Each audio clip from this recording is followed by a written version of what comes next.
உங்களுக்கு பார்த்தாலே தெரியும், நான் இப்போ சர்க்குரு சுவாமிகளோட சக்தி பீடத்தில் தான் இருக்கேன். இது இன்னொரு கோவில்னே சொல்லலாம். அதாவது கணக்கம்பட்டியில் என்ன ஒரு விசேஷம் எப்பப்போ நடக்குமோ அது எல்லாமே அனைத்துமே இங்கே நடக்குங்க. இப்போ நம்ம கணக்கம்பட்டி சர்க்குரு சுவாமிகளை பார்க்க தாங்க வந்திருக்கோம். நம்ம பார்க்க வந்திருக்க இடத்த பற்றி நான் சொல்கிறேன்.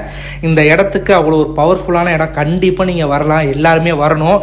இதை பற்றி நான் முழு டீட்டெயில் சொல்கிறேன். வீடியோவை நீங்கள் தொடர்ந்து பாருங்கள். இந்த கோவிலை பற்றி நீங்கள் நிறைய விஷயங்கள் தெரிஞ்சுக்கணும், அதுக்காக தான் இந்த வீடியோ போடுறோம். நீங்கள் வீடியோவை முழுமையாக பாருங்கள், உங்களுக்கே அதை பற்றி எல்லாமே புரியும். உறவுகளுக்கு வணக்கம். இன்றைக்கி நம்ம கணக்கன்பட்டி சித்தர் கோவிலுக்கு தான் வந்திருக்கோம்.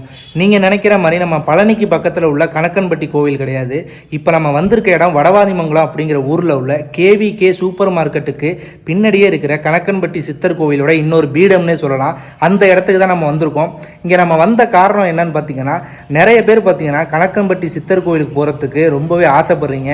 அப்படி இருக்கும்போது நம்ம ரொம்ப தூரமாக இருக்குது, பழனி பக்கத்தில் போகிறதுக்கு ரொம்ப தூரமாக இருக்குது, நிறைய பேரால் போக முடியலை. அதாவது வயசானவங்களும் சரி, சின்ன குழந்தைங்களாம் வச்சுட்டு நிறைய பேர் போகிறதுக்கு ரொம்பவே சிரமப்படுறீங்க. அப்படி இருக்கிறவங்க கணக்கம்பட்டி சித்தர் கோவிலை பார்க்கணும், அதே நேரத்தில் அவங்கள வணங்கணும் அப்படின்னு நீங்கள் ஆசைப்பட்டீங்கன்னா கண்டிப்பாக இங்கே நீங்கள் வரலாம். வடவாதிமங்கலம் அப்படிங்கிற ஊரில் தான் இருக்குது. நான் உங்களுக்கு அட்ரஸ் கரெக்டாக சொல்கிறேன். இங்கே நம்ம வந்ததுக்கு நிறைய ஒரு காரணங்கள் இருக்குங்க. அதாவது நம்ம சர்க்குரு சுவாமிகள்கிட்ட நம்ம என்ன ஒரு வரம் கேட்டு நம்ம வேண்டிக்கிறோமோ அது கண்டிப்பாக நடக்கும் அப்படிங்கிறது நம்ம எல்லாருக்குமே தெரியும். அந்த அளவில் பார்த்திங்கன்னா சினிமா பிரபலங்களும் நிறைய பேர் இந்த கோவிலுக்கு வரத்துக்கு ஆரம்பிச்சிருக்காங்க. ஆனால் இங்கே வடவாதிமங்கலத்தில் இப்படி ஒரு சக்தி பீடம் இருக்குது அப்படிங்கிறது நிறைய பேருக்கு தெரியாது. கிட்டத்தட்ட ஒரு குரு பூஜை நடந்து ஒரு 22-23 நாட்கள் ஆகுது. இங்கே இப்போ தான் வேலைகள் நடந்துகிட்ருக்கு. அதாவது இது ஒரு கோவிலாக சீரமைக்க நிறைய வேலைகள் நடந்துக்கிட்டு இருக்குது. இங்கே தினந்தோறும் பார்த்திங்கன்னா அன்னதான அபிஷேகம் நடந்துக்கிட்டு தாங்க இருக்குது. நம்ம அந்த கணக்கம்பட்டி சித்தர் கோவிலில் என்ன நடக்குமோ அது அப்படியே இங்கே நடந்துகிட்டு இருக்கு. அதனால் நீங்கள் எப்போ வேணாலும் இந்த கோவிலுக்கு வரலாம் அப்படின்னு சொல்கிறாங்க. நான் உங்களுக்கு அவங்களோட டீட்டெயில் எல்லாமே நான் சொல்கிறேன். இந்த கோவிலுக்கு எப்படி வரணும், இப்போ யார் மூலியமாக நீங்கள் வந்து பார்க்கலாம் அப்படிங்கிற டீட்டெயில் நான் உங்களுக்கு சொல்கிறேன். இப்போ நம்ம பௌர்ணமி அமாவாசை அப்படின்னாலே நம்ம கணக்கம்பட்டி சித்தர் கோவிலில் ரொம்ப விசேஷமாகவே இருக்கும். ஏன்னா சர்க்குரு சுவாமிகளுக்கு ஒரு உகந்த நாள்னே சொல்லலாம். நான் இதை பற்றி உங்களுக்கு முழு டீட்டெயில் சொல்கிறேன். இந்த வீடியோவை தொடர்ந்து பாருங்கள்.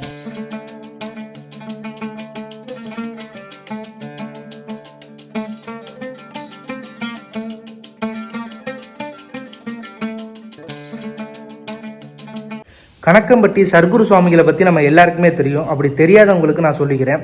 இவர் ஆரம்ப காலத்தில் ஒரு அழுக்கு முட்டை சுவாமி அப்படின்னு சொல்லி தான் அழைக்கப்பட்டிருக்காங்க. இவங்க பேர் பார்த்திங்கன்னா பழனி சுவாமி அப்படின்னு. கணக்கம்பட்டிக்கும் பழனிக்கு கிட்டத்தட்ட 12 கிலோமீட்டர் தொலைவில் இருக்குங்க. இவர் ஆரம்ப காலத்தில் பார்த்திங்கன்னா அழுக்கு முட்டையோட தான் சுற்றிட்டு இருப்பாங்களாம். அப்படி சுற்றிட்டு இருக்கும்போது நிறைய பேர் இவங்களை பார்த்து சில விஷயங்களை கேட்குறது அது நடந்திருக்கிறதாகவும் சொல்கிறாங்க. அந்த அளவுக்கு ஒரு சக்தி வாய்ந்த ஐயா தான் நம்ம சர்க்குரு சுவாமிகள் ஐயா. இவரை பற்றின ஒரு கதை இருக்குது, நான் அதை உங்களுக்கு சொல்கிறேன். சர்க்குரு சுவாமிகள் கணக்கம்பட்டியில் ஒரு மரத்தடியில் அமர்ந்திருக்கும் போது அந்த வழியாக பழனிக்கு போகிறதுக்காக ஒரு குடும்பத்திலேருந்து 3 பேர் போயிருக்காங்க. அதில் பார்த்தீங்கன்னா ஒரு சின்ன குழந்தை, அவங்களுக்கு வாய் பேச முடியாதான். அவங்களோட கோயிலுக்கு போயிட்டு இருக்கும்போது சர்க்குரு சுவாமிகள் ஐயா அவங்கள வழிமறைச்சிருக்காங்க. அப்படி வழிமறைக்கும் போது அவங்களுக்கு என்ன செய்யறதுன்னு தெரியாமல் வண்டியை நிறுத்தி அவங்கக்கிட்ட என்ன அப்படின்னு கேட்கும்போது அவங்கக்கிட்ட நீ எனக்கு பிரியாணி வாங்கி கொடுத்துட்டு போ அப்படின்னு சர்க்குரு சுவாமிகள் சொல்லியிருக்காங்க. அவங்க பிரியாணியெல்லாம் சாப்பிட மாட்டாங்களாம். இருந்தாலும் சர்க்குரு சுவாமிகள் கேட்குறாங்க, வேறு என்ன பண்ணுறது அப்படின்னு தெரியாமல் பக்கத்தில் போய் அவங்க பிரியாணி வாங்கிட்டு வந்திருக்காங்க. பிரியாணி தான் வாங்கிட்டு வந்திருக்காங்க. ஆனால் சர்க்குரு சுவாமிகள் அந்த பொட்டலத்தை நீயே பிரிங்க அப்படின்னு சொல்லியிருக்காங்க. அப்படி அந்த பொட்டலத்தை பிரிக்கும் போது பிரியாணியாக இருந்தது சாம்பார் சாதமாக மாறிட்டாங்க. அதை பார்க்கும்போது அவங்க வந்தவங்களுக்கு ரொம்பவே ஒரு ஆச்சரியமாயிட்டான். என்ன இது, நம்ம பிரியாணியில் வாங்கிட்டு வந்தால் பார்த்தீங்கன்னா சாம்பார் சாதமாக இருக்குது அப்படின்னு ரொம்ப ஆச்சரியப்பட்டாங்களாம்.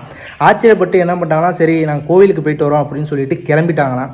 கிளம்பி போயிட்டு இருக்கும்போதே பார்த்தீங்கன்னா எதிர்த்தாப்புல ஒரு லாரி வந்துருக்கு. லாரி வேகமாக மோதுற மாதிரி வந்தது. வாய் பேச முடியாத அந்த பையன் அந்த லாரியை பார்த்தோன்னா அம்மானு சத்தம் போட்டிருக்காப்புல. அதை பார்த்தோன்னே இவங்களுக்கு ரொம்பவே ஆச்சரியமாயிட்டு, சின்ன வயசுலேருந்து பேச முடியாத அந்த பையன் திடீர்னு பேசுனது நினச்சோன்னே அவங்க கணக்கம்பட்டி சித்தர் ஐயாவோட நினைவு தான் வந்திருக்கு. பழனிக்கு போகாமல் மறுபடியும் கணக்கம்பட்டி சித்தர் சுவாமிகளை பார்க்க வந்துட்டாங்களாம்.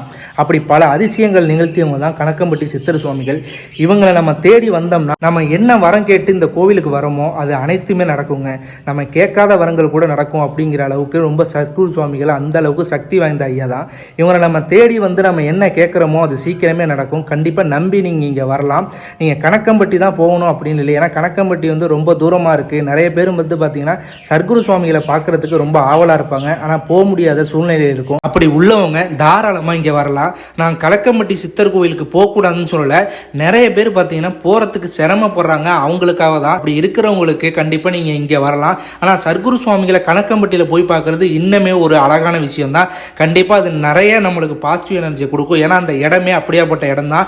அது மட்டும் கிடையாதுங்க, நம்ம சர்க்குரு சுவாமிகள் ஐயாவோட அந்த ஜீவ சமாதியில் ஒரு 10 நிமிடமோ இல்லை ஒரு 5 நிமிடமோ நம்ம உட்காந்து தியானம் பண்ணும்போது நம்மள்கிட்ட இருக்கிற நெகட்டிவ்லாம் அப்படியே வெளியாயிருங்க. நம்ம பாசிட்டிவ் எனர்ஜி நம்ம உடம்புக்குள்ளே அப்படியே இருக்கும். நம்ம கவலை கஷ்டம் எல்லாமே தீர்ந்து அந்த ஒரு 10 நிமிஷம் நம்ம ஒரு நிம்மதியான வாழ்க்கையை வாழ்கிற மாதிரியே நமக்கு இருக்கும். அந்த அளவுக்கு ஒரு சக்தி வாய்ந்த இடம் தான் சர்க்குரு சுவாமிகளோட அந்த கணக்கம்பட்டி கோவில் இடம். அதனால் நீங்கள் எப்போயுமே அப்படி இருக்காதான்னு கேட்காதீங்க. கண்டிப்பாக நமக்கு சர்க்குரு சுவாமியை நம்பி நீங்கள் போயிட்டு வந்தீங்கன்னா உங்களுக்கு சீக்கிரமே நடக்கும். விரைவில் உங்களுக்கு கண்டிப்பாக நல்ல விஷயம் கிடைச்சிக்கிட்டே தான் இருக்கும். கண்டிப்பாக நீங்கள் அதை யாராலையும் மாற்ற முடியாது. அப்படி ஒரு இடம் தான் நம்ம சர்க்குரு சுவாமிகளோட ஐயாவோட இடம். கண்டிப்பாக நீங்கள் வடவாதிமங்கலம் ஊருக்கு வந்தீங்கன்னா பார்க்கலாம். எந்த நேரத்தில் வந்தாலும் கண்டிப்பாக பார்க்கலாங்க. அங்கே சர்க்குரு சுவாமிகளுக்கு என்னென்ன அபிஷேகம் நடக்குதோ அது எல்லாமே இங்கே நடக்குது. அது மட்டும் இல்லைங்க, இங்கே அன்னதானமும் கொடுக்குறாங்க. அதனால் நீங்கள் வந்தீங்கன்னா நீங்கள் அன்னதானத்தை சாப்பிட்டுட்டு உங்களுக்கு என்ன வேண்டுமோ அதை நீங்கள் கேட்டு கண்டிப்பாக நிறைவேற்றிக்கலாம். மறுபடியும் சொல்கிறேன், இந்த கோவிலுக்கு நீங்கள் வர ஆசைப்பட்டீங்கன்னா கண்டிப்பாக நான் உங்களுக்கு டீட்டெயில் சொல்கிறேன். அதாவது நம்ம மன்னார்குடியிலேருந்து 20 கிலோமீட்டர் தொலைவில் உள்ள வடவாதிமங்கலம் அப்படிங்கிற ஊரில் தான் இருக்குது. வடவாதிமங்கலத்துக்கு வரத்துக்கு நம்ம மன்னார்குடியிலையும் பஸ் இருக்குது, திருவாரூர்லேயும் பஸ் இருக்குது. கண்டிப்பாக நீங்கள் வரலாம்.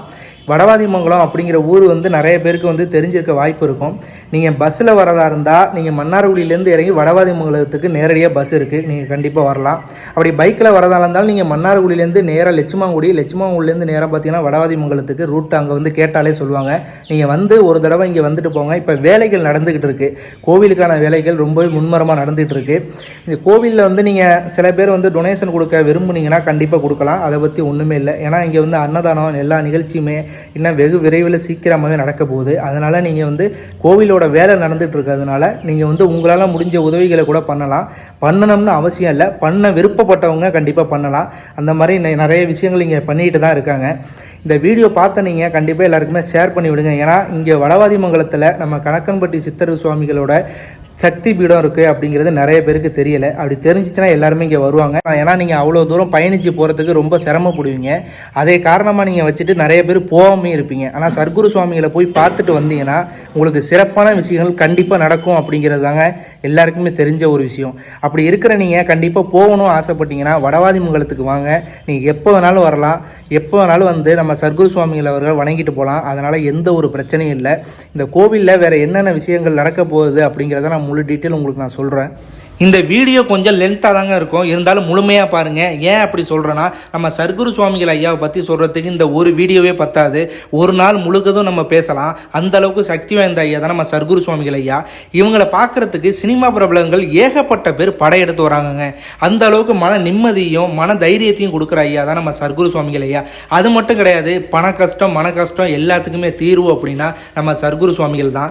கண்டிப்பாக நீங்கள் இங்கே வந்துட்டு போனீங்கன்னா சீக்கிரமே உங்களுக்கு நிறைய விஷயங்கள் நடக்கும். நான் மறுபடியும் இதை ஏன் சொல்கிறேன் அப்படின்னா, நிறைய பேருக்கு எனக்கு தெரிஞ்ச நடந்து அவங்க சொல்லியிருக்காங்க. நானும் நிறைய தடவை போகிறேன். கண்டிப்பாக நான் போகிறத நான் உங்களுக்கு வீடியோவாக பண்ணி போடுறேன். கண்டிப்பாக நீங்கள் பாருங்கள். நான் ஆல்ரெடி 2 டைம் போயிட்டு வந்துட்டேன். இருந்தாலும் இப்போ வடவாதிமங்கலத்துக்கும் போயிட்டு வந்திருக்கேன். எனக்கு கண்டிப்பாக சீக்கிரமே நல்ல விஷயங்கள் நடக்கும்.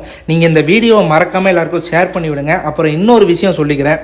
நம்ம சர்க்குரு சுவாமிகளை பார்க்குறப்ப என்ன வாங்கிட்டு போகணும்னு சில பேருக்கு சந்தேகமாக இருக்கும். அதாவது அவங்களுக்கு பார்த்தீங்கன்னா இந்த பிஸ்கட்டு, அப்புறம் இல்லைன்னா நீங்கள் அன்னதானத்துக்கு தேவையான அரிசி மளிகை அந்த மாதிரி பொருட்கள் கூட வாங்கி கொண்டு போய் கொடுக்கலாம். உங்களுக்கு கொடுக்க விருப்பம் இருந்துச்சுன்னா கண்டிப்பாக நீங்கள் கொடுக்கலாம். அதனால் ஒன்றும் பிரச்சனை இல்லை. ஒரு அமைதியான இடங்க நம்ம சர்க்குரு சுவாமிகள் ஐயா இருக்காங்கல்ல, அந்த இடம் ஒரு அமைதியான இடம். எல்லாருக்குமே ஒரு மன திருப்தி மன நன்மையை கொடுக்குற ஒரு இடம் தான் சொல்லுவேன். ஏன்னா நம்ம மனசில் எவ்வளோ பிரச்சனைகள் இருந்தாலும் அங்கே போய் நீங்கள் ஒரு 10 நிமிடம் 5 நிமிடம் போய் உட்கார்ந்தீங்கன்னா உங்களுக்கு அந்த பிரச்சனையெல்லாம் அப்படியே படிப்படியாக குறையிறது நீங்களே கண் கூட பார்க்கலாங்க. அந்த அளவுக்கு நான் கண்டிப்பாக அடித்து சொல்லுவேன். அந்த அளவுக்கு ஒரு மன நிம்மதியை கொடுக்குற இடம் தான் நம்ம கணக்கம்பட்டி சித்தர் கோவில். கண்டிப்பாக எல்லாருமே முடிஞ்ச அளவு போகிறதுக்கு ட்ரை பண்ணுங்க. முடியாதவங்க இல்லைன்னா வடவாதிமங்கலத்துக்கு போங்க. இன்னொரு விஷயங்க, இங்கே சாய்பாபா அவங்களுக்கும் தனியாக சிலை அமைச்சு வச்சிருக்காங்க.